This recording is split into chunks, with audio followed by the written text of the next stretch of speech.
বিসমিল্লাহির রহমানির রহিম। আসসালামু আলাইকুম। সবাইকে স্বাগতম জানাচ্ছি আমার নতুন আরেকটি ভিডিও দেখার জন্য। আমরা বাঙালিরা পৃথিবীর যে প্রান্তেই থাকি না কেন, আমাদের কিন্তু এই পুরি খাওয়ার ক্রেভিংসটা হবেই।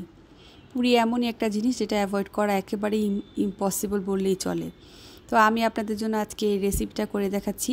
বাসায় তৈরি করলে কিন্তু সব জিনিস আপনি আপনার মন মতো করে দিয়ে নিতে পারেন। যেমন এখানে আমি 5 থেকে 6টা মিডিয়াম সাইজের আলু নিয়েছি। এগুলোকে খুব ভালো করে বয়েল করে নিয়েছি, যাতে কোনো প্রকারের শক্ত ভাব না থাকে। ভালো করে সেদ্ধ করে নেবেন।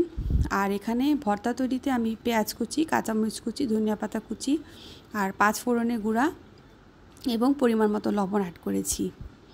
এগুলোকে আমি খুব সুন্দর করে ম্যাশ করে ভর্তাটা রেডি করে নিয়েছি। আর ডোর ক্ষেত্রে আমি এখানে 1.5 কাপ ময়দার মধ্যে 1 চিমটি পরিমাণ খাবার সোডা, 1 চিমটি পরিমাণ লবণ এবং 1 চা চামচ তেল ব্যবহার করেছি। এবং এগুলোকে আমি সফট একটা ডো তৈরি করে 30 মিনিটের জন্য এটাকে রেস্টে রেখে দিয়েছিলাম। দেখতেই পাচ্ছেন বন্ধুরা, এটা কতটা সফট হয়েছে। আপনাদেরকে এরকম সফট একটা ডোই তৈরি করে নিতে হবে। আর যদি আপনারা ডো তৈরিতে পারদর্শী না হন, তাহলে আমি আপনাদেরকে বলবো অল্প করে একটু একটু করে পানি দিয়ে আপনারা একটু ধৈর্য সহকারে ডোটা তৈরি করে নেবেন, তাহলে ইনশাল্লাহ হবে। দেখেন আমি যে পরিমাণে ডোটা আমি নিয়েছি তার থেকে একটু বাড়িয়ে কিন্তু আলুর ভর্তাটা নিয়েছি। এটা কি পরিমাণ সফট হলে এই জিনিসটা হতে পারে আপনারা অবশ্যই গেস করতে পারছেন।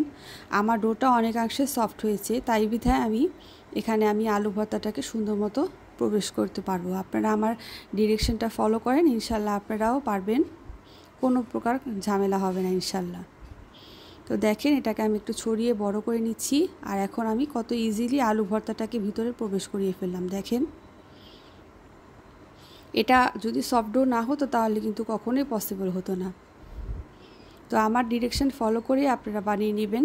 আমি একে একে আপনাদেরকে কয়েকটা তৈরি করে দেখাচ্ছি। আর সবচেয়ে মজার যে বিষয়, আপনি কিন্তু এটাকে বানিয়ে 1 থেকে 1.5 মাসের জন্য রেফ্রিজারেটরে সংরক্ষণ করতে পারবেন। যখনই আপনার পুরি খাওয়ার ক্রেভিংস হবে, জাস্ট বের করে ভেজে নিলেই হবে। আমি জানি আমার বাঙালি ভিউয়ার্সরা যারা বিশেষ করে প্রবাসে থাকেন, তারা কিন্তু এই পুরি জিনিসটাকে বেশ মিস করেন। হয়তো রেডিটা পাওয়া যায়, কিন্তু রেডিটাতে কিন্তু কখনোই আপনি দেশি যে একটা ভাইব যে আপনি পাবেন, সেটা কিন্তু মিসিং থাকবে। তো এইভাবে বাসায় তৈরি করে নিলে ইনশাল্লাহ আপনাদের কাছে মনে হবে যে আপনারা পারফেক্ট একটা পুরি খাচ্ছেন ইনশাল্লাহ।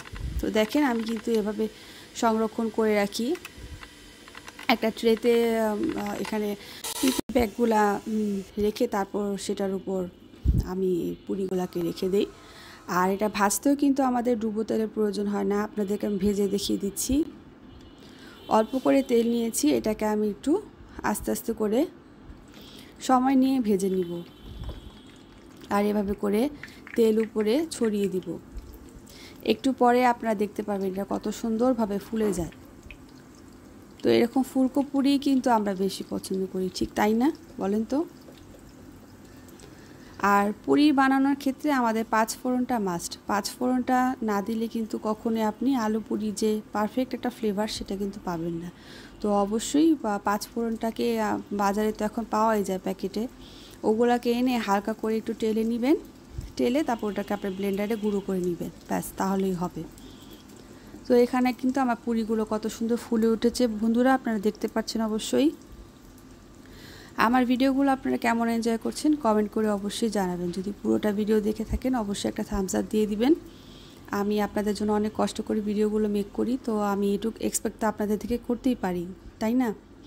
তো এভাবে আমার পেজটির পাশে থাকবেন এবং আমি যেন আপনাদের জন্য আরও ভালো ভালো কাজ করে যেতে পারি। আল্লাহ পাক যেন আমাকে সুস্থ রাখে, তো সেই জন্য একটু দোয়াও করবেন।